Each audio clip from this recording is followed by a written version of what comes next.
name is Iulian. I've been with Gameloft as a producer since 2007, focusing in the last 7 years on first-person shooters, and especially Modern Combat, which was an adventure for me, but for Gameloft and ESL too.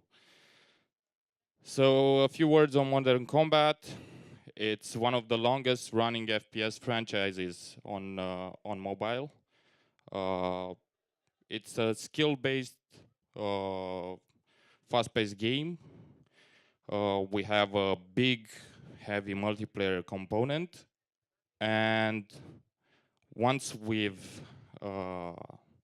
went free to play, we got a large community support. Well, we launched our 5th iteration somewhere in 2014. We got really good reviews. On Metacritic, we got a score of 82. We launched as a premium game, and in a couple of 1.5 years, we switched to a free-to-play model. So the question at that point for us was, what's the next step? A big first-person shooter on mobile with a large community. And we went esports. The first thing about esports is that everyone tells you that, okay, you do esports so that you get awareness. And after 6 months, on Facebook, we got all these impressive KPIs. It was really good for us. On YouTube, it happened the same way. Our daily active users were increased with almost 50%, and the revenue increased with the incoming DAUs. The problem is that you cannot actually have esports as the main contributor to the revenue and DAU. But that's not all, and not actually the point with this presentation. What esports does to a game is that it brings also a lot of challenges besides all the benefits. And it depends on the game you're doing. Once we've switched to free-to-play, it's free-to-play grinding mechanics, and let's be honest, sometimes you also sell power. Mixing all this with a competitive environment, it's not actually a match made in heaven. And we've realized this when we actually started the tournaments. And we did a pilot experiment with 4 weeks of invitational tournaments, when we actually invited all our streamers to play and test the game and give us feedback and so forth. It went well, so we decided to partner up with ESL and do another 6 months. But this time we got both positive but also negative feedback. Why is that? Even though we had money prizes, that's actually one of the problems. Money prizes.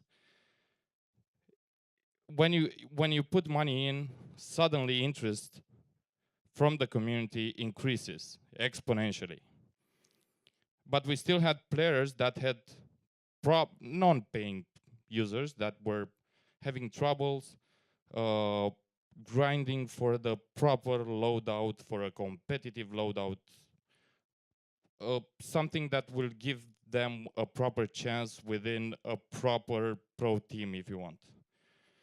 So as they are vicious people, and they're always critical about the game, they started boycotting us. So we were forced to acknowledge the problem, and it was the first time that we actually generated a Bible for the game, the tournament rules, and we limited the loadouts. These days, it takes a player to grind, I don't know, to take all the equipment that he needs for a competitive match, something between 1 and 2 months. Not much, and it's normal play. One other challenge, especially on mobile, it's the quality of service. At that point, we were present on all across the globe and on all major mobile platforms, and we had to push in quality of service improvements like ping. It's obviously a first-person shooter. You need to make sure that the game is playable and it's a cool experience for all players. Server health and online infrastructure for the game. There's nothing worse than having the game dead during an event, and it did happen to us. We basically rescheduled at that point, but there was a lesson to be learned here. Money. Once you put in money, you also get cheaters. It's as simple as that. So we had to reconsider the way damage was dealt on the server, the way we built big parts of the game. In game, we needed a way for the tournament administrators to tag and report cheaters. We needed a proper spectator mode, and obviously we needed streaming support. In terms of logistics, because this is something that maybe not all teams think when dealing with esports, but basically workload increased across all live ops components, but also on the game itself. As I've said, you deal with balancing and so forth. Marketing and community management was another component that basically needed to grow, needed to be a lot more focused. First of all, we needed to filter out noise. The kind of feedback you get from an esport team, it's totally different from the feedback that you actually get from a normal player on a forum. One other aspect is that we needed to grow and market our own influencers somehow. And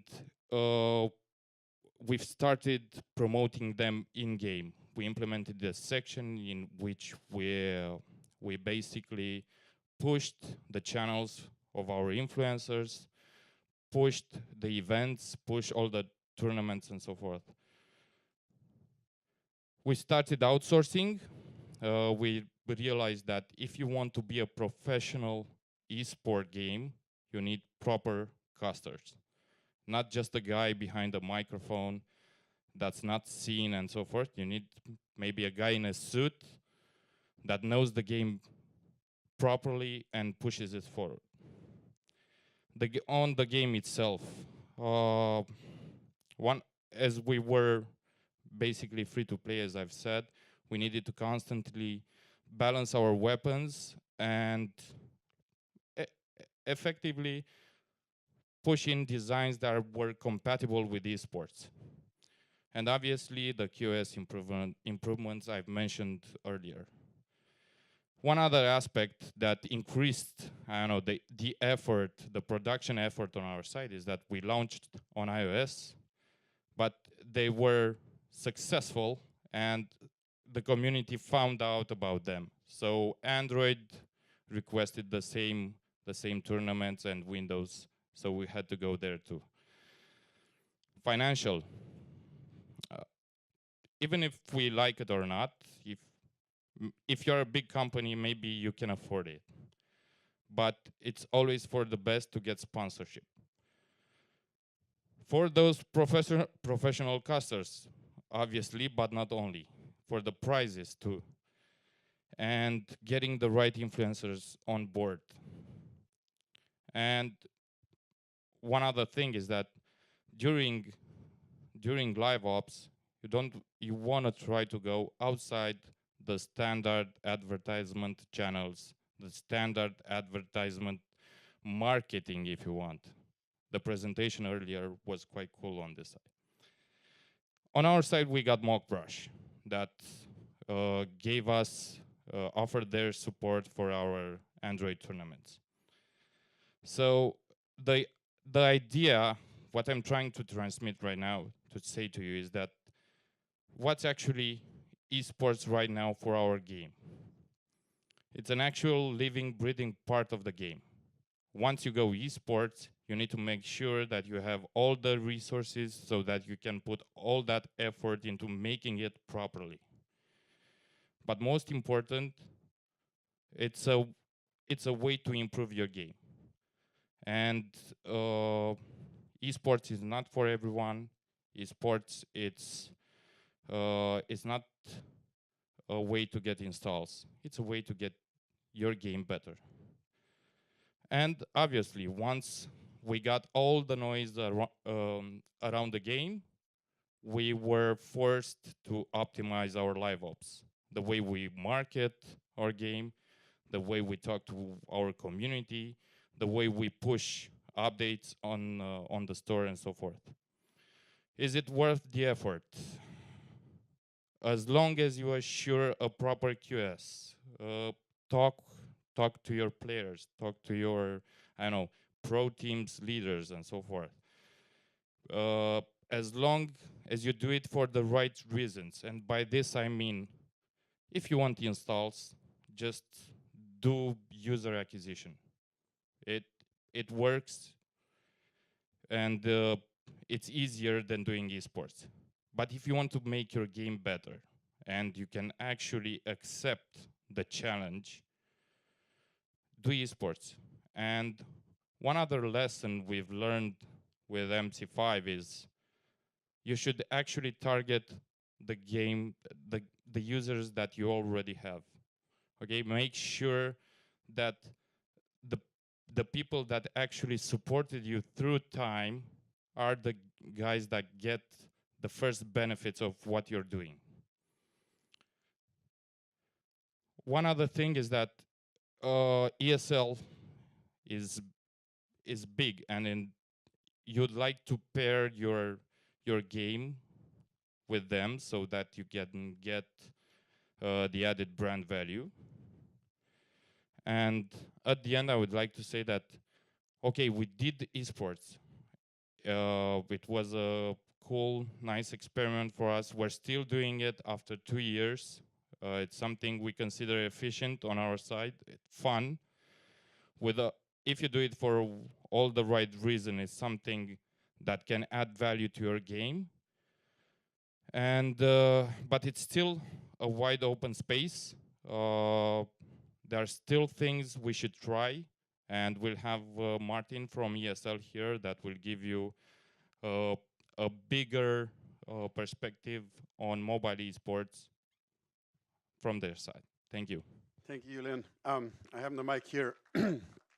All right, so my name is Martin Kadinov. I'm originally from Bulgaria, and I've been frequenting Romania, working with some of you guys at Comic-Con, attending last year here. So, and I've been in esports for around 15 years. And one thing that I think that it's very safe to say that esports is like you know, you prepare for something, like for this presentation, where you imagine you would have 15 minutes to present and then time for Q&A, but a friendly bear comes in and steals most of your time, and then you end up having only 5 minutes, so I need to kind of squeeze it in. Iulian dove deeper into the details from a publisher perspective, and I'll just briefly go through a couple of key things on a larger picture. So where is like mobile esports nowadays, which I think it's very important, at least for us at ESL to kind of focus on. So this is a boring yet very important slide. So this is a research made by Newzoo that makes a pie chart and breakdown of the revenue and the state of the game development industry, which basically says that 51%, if I'm not mistaken, 51% can be considered mobile. So it's from the revenue that is being generated in the industry. So 41% is mobile phones and 10% is tablets. And not only it is already the largest chunk for the revenue that is being generated, but also has the highest year-on-year growth. I don't know if it's the laser. It says 27% if I'm not mistaken, whereas others also have an increase but significantly lower. So mobile is actually the best funded gaming industry currently. And so these are the financial facts. It is the biggest, it is becoming bigger. But there is one big threshold for mobile games to become esports. Actually, it's more than one. But I believe that one of those thresholds has been just recently overcame. And this is a commercial that I want to use as an example. Can we get maybe sound on it? Game Store wants to sponsor you. I want to sponsor you.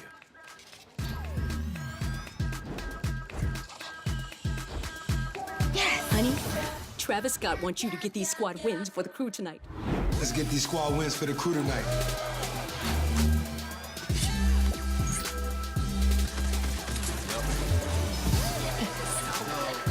Yes, sir. Honey, Ninja is calling you up to the national team. What's up, Travis? I'm calling you up. Ladies and gentlemen, the U.S. national team. You ready? Honey, you ready?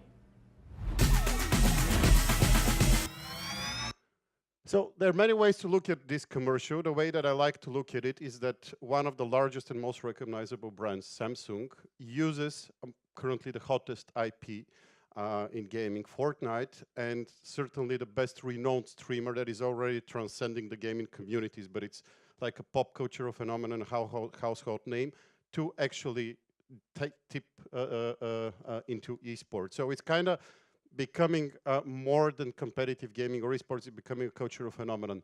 This is on one hand side. So like for me, this commercial kind of shows the transition that is coming in. So we saw that mobile is the largest industry in terms of revenue, but this is when it comes to esports. So this is esportsearning.com. These are the best 5 paid titles in terms of prize money. You see Dota with 170 million. You see, I can't see, this must be Counter-Strike second, League of Legends, StarCraft, Heroes of the Storm. And then the list goes on and on and on. And on number 39 is actually the first mobile-only title, Vainglory. So this is a huge discrepancy, and this is ridiculously big discrepancies. The largest esports booming as a topic on one hand side, and then mobile being the biggest, yet in esports there is a component missing. Now, there is a lot of speculation that can be made about this missing component. My personal belief is that mobile devices are not yet using their inherent advantage. So like you play fighter games on joypads and sticks, and then you play FPSs and strategies on keyboard and mouse because it's the best thing to actually use for the purpose. And on mobile, yes, you can play a shooter, yes, you can play a MOBA game and so on, but like the true advantage is not there yet, the mobility. And we've seen the craziness that happened with Pokemon Go. I would imagine a similar one would be coming with Harry Potter, the next Niantic game. But yeah, I believe that the big thing is yet to come that would actually kind of balance the discrepancies that we've seen. So this is kind of from the grander picture. And then I don't know if I have time. How much time do we have? Because we want to leave time for Q&A. Okay, so 11 more minutes, then we're good. This is a bit diving into something different and actually carrying on with what Iulian was presenting. For me, it's very interesting to have an open dialogue with a publisher because, for instance, we've jointly made a presentation and discussed how we carry on with it. And one of the learnings that I've gotten is that from the perspective of Gameloft and from Iulian's perspective, it's actually esports is a tool to make your game better. Because you put it on a competitive level, you have players and team playing, you have audience, you have prize money, and it creates a lot of pressure. And this pressure organically builds into a communication channel that goes to the publisher and to the developer and says, this is stupid, this should be changed. Sometimes it's bullshit what the community is giving us feedback, sometimes it's correct, but you need to always listen to them.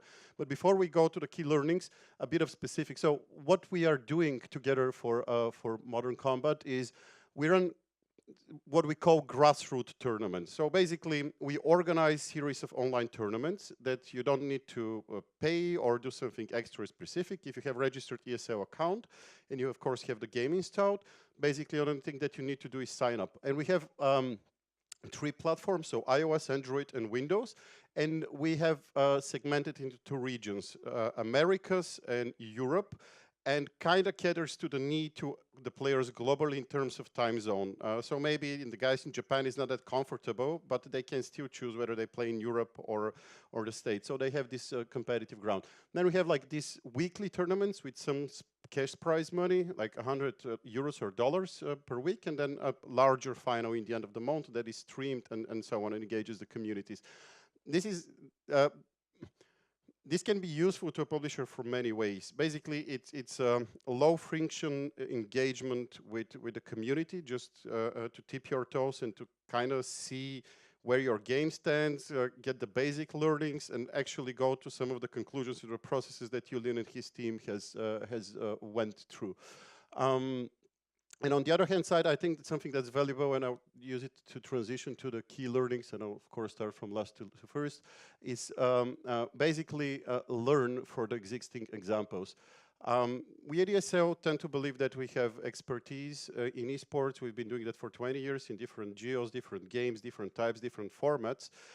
And for what I try to say with this learn from example, so if you have a game, if you want to do esports, which is kind of natural in certain cases, if your game has multiplayer, is competitive, you want to try it out, you want to put it out, and there is a vast ocean of opportunities on how you can address esports. I would just use a very brief example on the two diametrical opposites. What Riot Games does with League of Legends is they set up a completely owned and controlled environment where they have contracts with the teams that they can't participate in any other tournaments. They organize the tournaments by themselves. They do the production, they do the storytelling, they pick up the stories and so on. So they have a fully controlled environment that is fully integrated in the game and goes all the way to the game development and all the decisions that they're making. On the other hand side, what you have is Valve with CSGO. Valve are like, well, okay, we just need to make a cool game. Every now and then we will support a major tournament by providing prize money and maybe some marketing around it, but that's it. And then they just license the game. In certain cases, they don't even license it. They're just like, okay, fine, organize tournaments with it. And as you could see, like League of Legends and CSGO are kind of on the same, and that was CSGO, so not like Counter-Strike all throughout the years. So they're kind of on the same level. So both things work. And for a title, you could always choose, okay, maybe we need to. You could always choose your approach.